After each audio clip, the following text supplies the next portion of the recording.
There is a moment in the Buu saga that defines the entire character arc of Vegeta, but it is not the moment you think it is. It is not the final explosion. It is not the hug with Trunks. It is a quiet moment sitting in the spaceship of Babidi where Vegeta makes a choice. For years, fans assumed that Vegeta was brainwashed by the wizard Babidi. They assumed he was a victim of mind control. But Vegeta admits later that it was not a mistake. It was a transaction. He sold his soul on purpose. He looked at the life he had built, his wife, his son, his home, and he decided that he hated it. He decided that he would rather be evil and strong than good and weak. This is the tragedy of Majin Vegeta. It is not a story about a villain fighting a hero. It is a story about a man having a violent midlife crisis and trying to burn down his own life just to feel something again. Today, we are going to analyze why Vegeta relapsed into evil, why his sacrifice is the greatest moment in anime history, and why the M on his forehead stands for more than just Majin. To understand Majin Vegeta, we first have to understand the 7 years of peace that came before it. After the Cell Games, Goku was dead.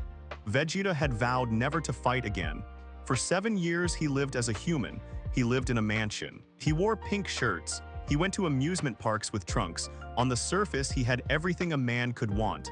He had a loving family and immense wealth, but inside he was rotting. You have to remember that Vegeta was born a prince of a warrior race. He was raised in blood. His entire self-worth was built on the pile of bodies he had created. Peace to him was not a reward. It was a prison. Every day that he woke up in a soft bed was a reminder that he had gone soft. This is a feeling that many men go through in the real world, which is why this arc resonates so hard. It is the feeling of domesticity killing your ambition. Vegeta looked in the mirror and didn't see the prince of all Saiyans anymore. He saw a dad. And the worst part was that he liked it. He loved Trunks. He loved Bulma. And that love terrified him. He believed that his love for them was making him weak. He believed that the reason Goku was always one step ahead was because Goku didn't have these attachments in the same way. Goku was pure. Vegeta was cluttered. So when Babidi showed up offering a way to return to the old days, Vegeta didn't hesitate. He didn't just want power. He wanted to be cold again. He wanted to cut out his own heart so he could focus on the fight. The transformation itself is brutal. When Babidi tries to take over his mind, Vegeta screams in pain, but he doesn't fight it. He embraces it. The M appearing on his forehead is a brand of shame, but Vegeta wears it like a crown. When they teleport back to the World Tournament arena, Vegeta immediately proves that he is back. He lifts his hand and fires a blast directly into the crowd. He kills hundreds of innocent people. This scene is shocking because for the last 2 arcs we had seen Vegeta become a good guy. We thought he was reformed, but in 1 second he undoes 10 years of character development. He looks at Goku with a cruel smile and says, "Fight me." He kills people just to get Goku's attention. It is petty, it is childish, and it is terrifying. It showed that the monster was never gone, it was just sleeping. The fight between Goku and Majin Vegeta is the best fight in Dragon Ball Z, not because of the choreography, but because of the dialogue. As they fight, Vegeta pours his heart out. He screams, "I wanted to return to the way I was before. I was the perfect warrior. I didn't care about anything, and then I started to settle down.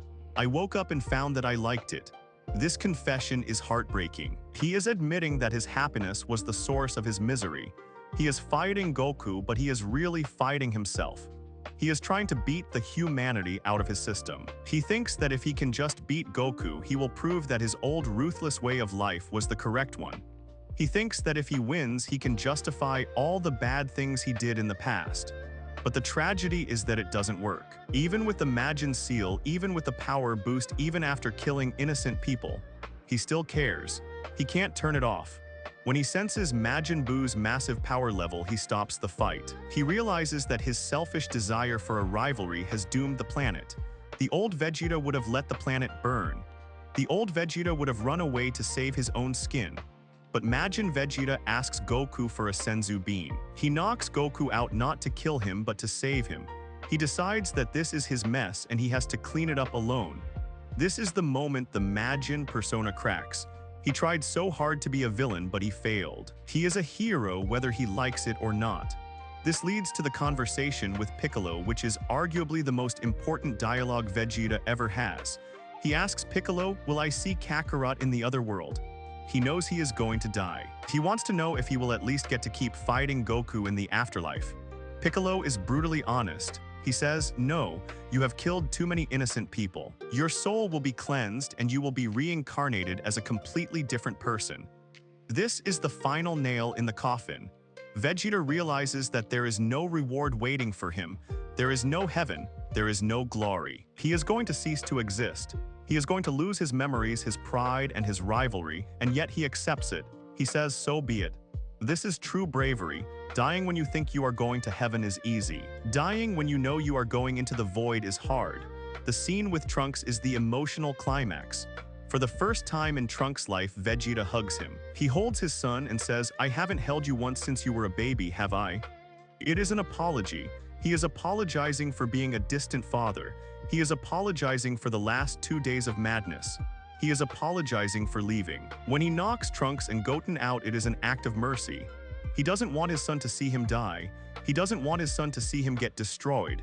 It is the most dad thing he ever does. He protects his child's innocence right before he sacrifices his own life. The final explosion is the visual representation of his redemption. He gathers all of his life force into one blast. The narrator says Vegeta is fighting for his fate. He isn't fighting for himself anymore. He lists the people he is doing this for. Trunks, Bulma, and yes, even you Kakarot. The fact that he includes Goku shows that he has finally let go of the jealousy. He isn't trying to beat Goku anymore. He is trying to save him. The explosion is blinding white. It consumes him. His body turns to stone and crumbles away. It is a suicide attack. He knows it will kill him. He thinks it will kill Buu. He gives everything he has to protect the world he claimed to hate. The irony, of course, is that it doesn't work. Majin Buu regenerates. Vegeta's sacrifice was ultimately meaningless in terms of the battle. He died for nothing, or did he? Narratively, it meant everything. It was the death of the prince. The man who came back to life later was not the selfish prince who wanted immortality. He was a defender of Earth. Majin Vegeta had to die so that the true Vegeta could be born. He had to burn out all of his toxicity, his ego, and his past in one giant explosion. It was a cleansing fire. We also have to talk about the symbolism of the Majin seal. Babidi searches for evil in the hearts of men to control them. He found a lot of it in Vegeta, but he couldn't control Vegeta. Vegeta disobeyed his orders. He refused to kill the Supreme Kai. He refused to stop fighting Goku. He proved that his pride was stronger than the magic. He used the magic for his own ends. He exploited the system. This is quintessential Vegeta. Even when he sells his soul, he dictates the terms of the sale. He is never truly a servant. He is always the master of his own destiny, even if that destiny is self-destruction. The aesthetic of Majin Vegeta is also peak character design. The veins popping on his forehead. The eyeliner which became even darker. The tearing of the blue spandex. He looked unhinged. In the Android Saga, Vegeta looked clean and polished. In the Buu Saga, Majin Vegeta looked like a brawler. He looked like he had been in a street fight. It matched his internal state. He was messy, he was broken, he was raw. Why do fans love this version of him so much? Because it is honest. We all have that voice in our heads that wants to give up. We all have that voice that says it was better back then. We all struggle with the responsibilities of growing up. Vegeta is a superhero who can blow up planets, but his struggle is incredibly human. He is struggling with his identity. He is asking, who am I? Am I the Prince of Destruction, or am I Bulma's husband? He tries to choose the prince, but his heart chooses the husband. It is a beautiful failure. He fails at being evil because he has grown too much to go back. In the end, Majin Vegeta is a cautionary tale. It shows that you cannot run away from who you have become. You cannot go back to the past. The only way is forward. Vegeta tried to take a shortcut to his past self and it killed him. But in that death, he found his future. He found the resolve to accept his new role. When he returns later in the arc, he is different. He is humbled. He admits you are number one to Goku. He could only reach that level of acceptance because of what happened as Majin Vegeta. He had to hit rock bottom to finally find peace. So when you see that M on his forehead, don't just think of it as a power-up. Think of it as a scar. It is the scar of a man who tore himself apart to find out what he was truly made of. And what he found was that beneath